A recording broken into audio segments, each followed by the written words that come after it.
Do you like having difficult conversations with your teammates? Most dentists, most people don't. I look at those as opportunities for the practice to grow and for my relationship to deepen with the teammate. I always find that when things are going smoothly, I never really learn anything. I don't really grow when things are going smoothly. Surgically, I learn more from my complications than my successes. Because when there's a complication, I get to see what I could have done differently so I don't have that complication. And the same is true with the teammates. And most dentists don't like to have those conversations because they're painful and they require time. We like to sweep them under the rug or give them to somebody else to do. But I found that most successful businesses, that the leaders in those businesses are able to have those conversations with everybody. They walk on the floor of big companies. You could be a CEO of a multi-billion-dollar company, but the great CEOs, they talk to everybody. I mean, Danny Meyer, who, as you know, is one of my mentors and someone who I idolize in what he's done with the hospitality business and restaurants.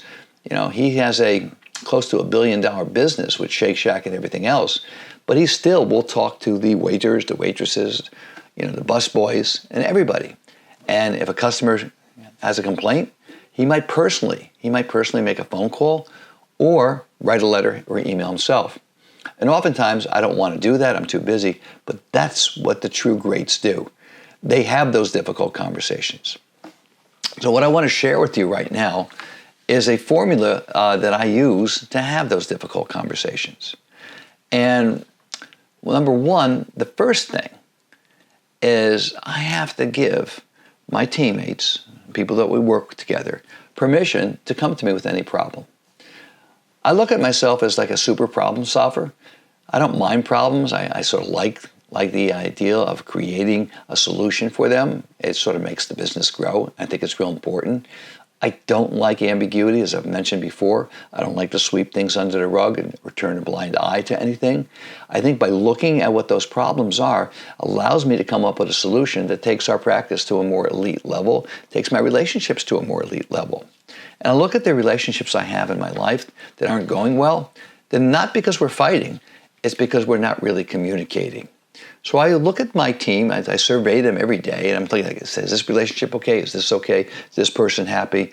And I'll talk to them. I go, how's it going? What's going on? And oftentimes the teammates don't want to have the difficult conversation. But I'll come back and I'll have that conversation again. I said, let's talk. And I'll tell you something. I have watched the growth of my teammates who work in our practice over the last few decades. It's amazing.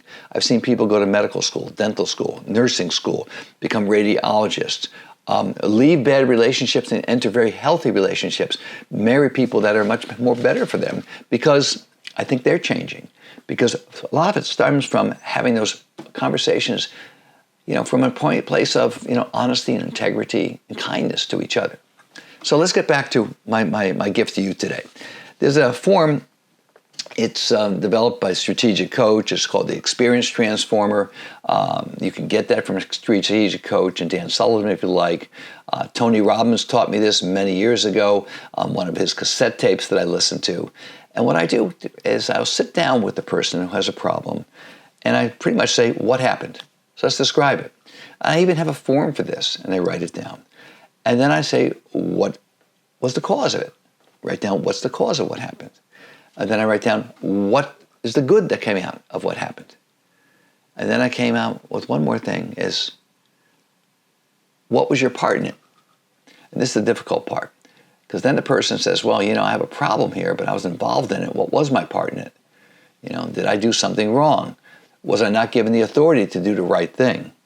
Maybe they had no part in it, I always call that the safe dropping on your head. You're walking down the street, the safe falls on you. I didn't cause the safe to fall.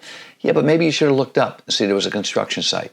So I always believe that we all have a part in every problem that happens to us. Now, my teammates don't want to know that because that requires responsibility. So oftentimes when my teammates have a problem, they may not want to come to me because I'm going to talk about their part in it. I will have a part, which I'll own up to, and they may have a part. And that's the best part of the conversation, is when they tell me their part, I tell them my part. And then together, we come up with a synergistic solution and go, so, well, this happened, and how can we make sure it doesn't happen again? Something as simple as running out of nitrous oxide in the middle of surgery. which something happens in a lot of offices. Do we have a backup tank? Yes, we do. Do we have a backup tank for oxygen? Yes, we do. Do we have a log? Yes, we do. Well, how could we run out of nitrous oxide if we have a backup tank? Because they may not have filled out the log of what was used and what wasn't used. So we have gone through this over and over again so that makes sure that we have a log. And now what we have two backups. So it's very rarely that we ever run out of nitrous oxide or oxygen because we came up with a solution and a fail-safe for it.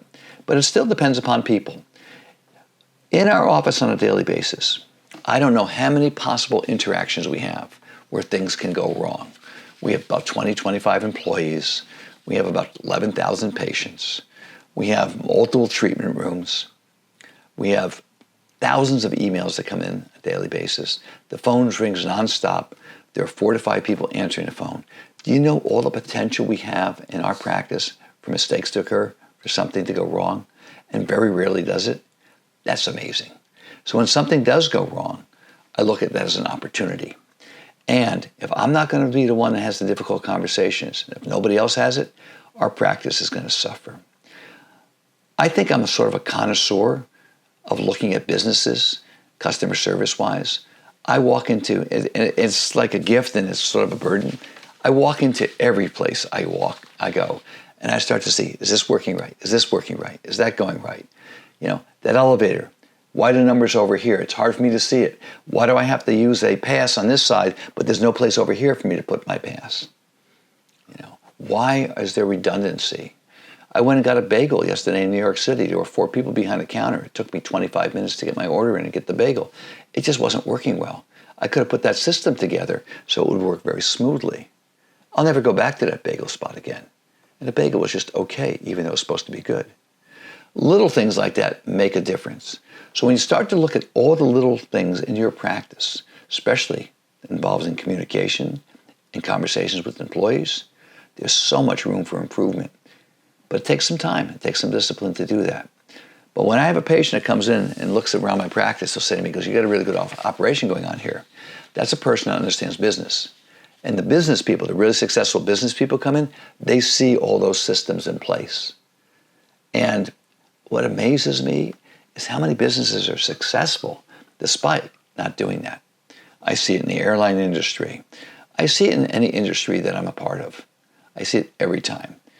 You know, whether it's taking a taxi or it's getting on an airplane or going to a restaurant or going to a movie or going to a theater, there are processes that should be in place to give you a great experience. Now here's something that's really cool.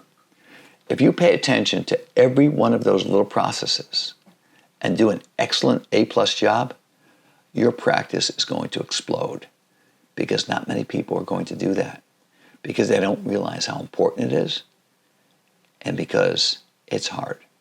As Danny Myers says in his book, in his introduction to his book, Setting the Table, we're really not in the food business. We're really about empowering people to have unbelievable human experiences. And it's that simple, and it's that hard. And it's the same thing in dentistry. We're in the dental business, that's what we do. But really, we're in the experience business where we want to give patients unbelievable, over-the-top experiences where they remember not how well that crown margin fit, but that they were given a warm towel, that they were smiled, that they were looked at as an individual. So by having those difficult conversations, you impact a lot more than that one relationship. You impact the world of your practice and how it impacts the people that you serve. Be the gift. Have a great day.